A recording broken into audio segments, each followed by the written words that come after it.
to the fish and chip shop to get our first fish and chips in Canada since we moved here 10 months ago. So we're gonna try it out, see what it tastes like, and see if it stands up to the real British fish and chips. Okay, I've got my pajamas on, got my fish and chips. This is the moment of truth. It doesn't smell like it. It smells kind of different, don't you think? Not quite like a fish and chip would smell, you know. I don't know if it's the oil that they use. So this is what it looks like. It looks very similar. It looks a bit darker maybe. And vinegar. Okay, moment of truth. They're nice. There's just something off about them, isn't it? Oh yeah. I don't know what it is. Maybe it's the type of potato they use, or either way, not quite a British one, but it's still pretty good. A Canadian British one.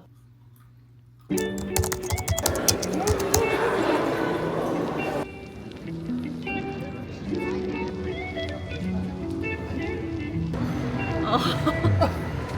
We're just at the Hyrax enclosure, and this is by far my best and most favourite thing at the zoo. Is it yours? Yeah, this guy's giving us side-eye, look. Yeah, there's loads of babies and they're just so cute. It's hard to see with the video because of the reflection, but I'll try and get some clips now.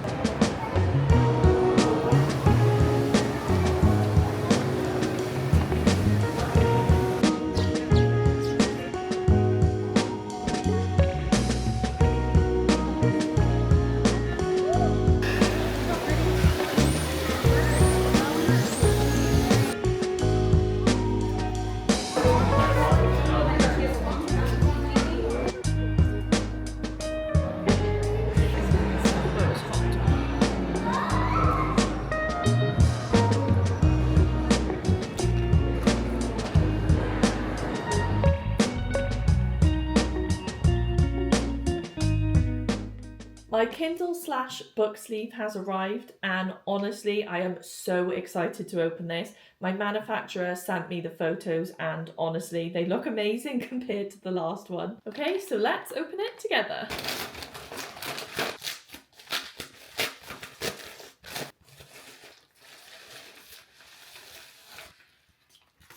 Oh my god. Already, I haven't even fully opened it and that looks amazing. Oh my god. Yeah, that is so good. Just for reference, this is the original first sample that I got that was absolutely terrible, and this is the new one.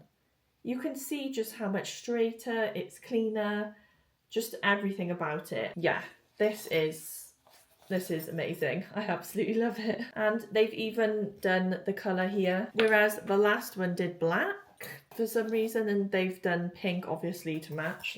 You know, why wouldn't you? And look, it's got velvet lining as well. Have a look inside. Yeah, look at that. It's got all the beading around the edges. This one does, but it's quite thin as well, this one, and this one's very thick. I think that's probably why it holds its shape better, you know? Yeah, it's really padded inside and it's soft, so it'll keep everything protected. And yeah, even the tag there looks amazing. I just need to test it now. I have a feeling though, I might need to increase the size of this a bit because that doesn't really look like it's gonna fit. It does, oh, not really, no. So it's very snug. As you can see, it does fit, but it needs to be ever so slightly bigger, I think, in order to fit that in. But that'll definitely fit a Kindle easily. I love it. Yay! Earlier in the week, I showed myself unboxing this book/Kindle sleeve. It is almost perfect, but is slightly too small for what I want it to do. So I wanted it to fit at least a 400-page book. So this is 397 pages, so almost 400. And it fits width-wise. It is a bit snug, but it will not shut at all.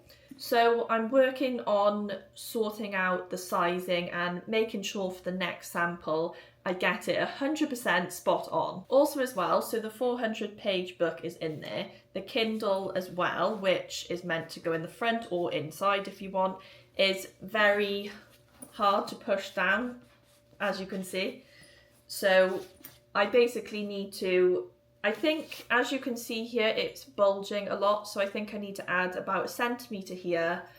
The book kind of stops there because of the curved edges. So I'm going to make it about 2 or 3 centimetres wider. I'm not quite sure on the measurements yet. And then maybe 2 centimetres above, because if I make it wider, it'll push everything down, you know, and then you should be able to zip it up then.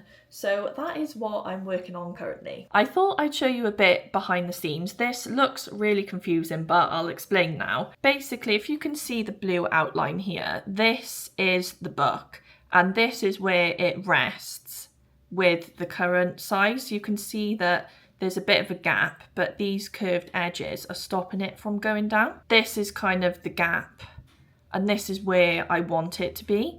So this next one over here that is where the book will rest. So it will go down slightly because the width is more, but we still got the curved edges. So I'm leaving a bit of a gap there so it can go almost to the bottom. And then above, I've just left quite a bit of a gap because if you need to zip it up, I'm sure you'll have to like pull it over a bit more. And also I brought the front pocket up about 1 centimetre. So I'm hoping with all of these changes, it's the third sample actually, should be perfect. I'm hoping. I've done as much as I can and I've overestimated ever so slightly, but I don't want to overestimate too much because then it's going to be really baggy and it's going to look awful. I'm going to send this off to my manufacturer, get another sample made, and fingers crossed it is perfect. I'm in the process of planning my social media content. I've seen this really cool trend where you have a cardboard coffee cup holder and you put some items in it and it just looks really aesthetic. So I'm going to do that for one of my social media posts,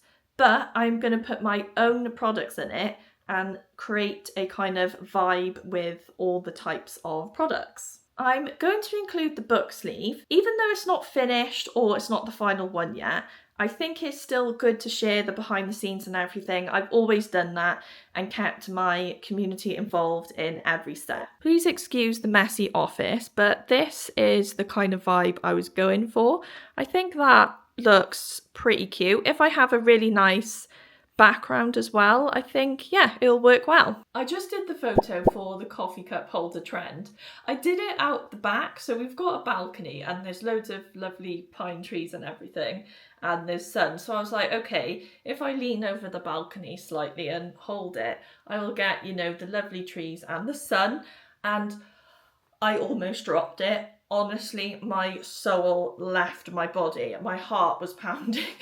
Luckily, I didn't. I brought it back in and taped some of the pieces down just to make sure they were safe, but oh, yeah, that was a scary moment. I just had my lunch and I bought this Crave confetti cake mix the other day because I just thought it looked really cool. And we tried a Betty Crocker brownie mix and it was absolutely awful. In the UK, the Betty Crocker stuff is normally pretty good, but it was pretty bad over here in Canada. So I'm going to try this and see how it turns out. Just before I make the cake though, the kitchen is a little bit messy, so I'm just going to do a quick refresh.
I haven't tried it yet.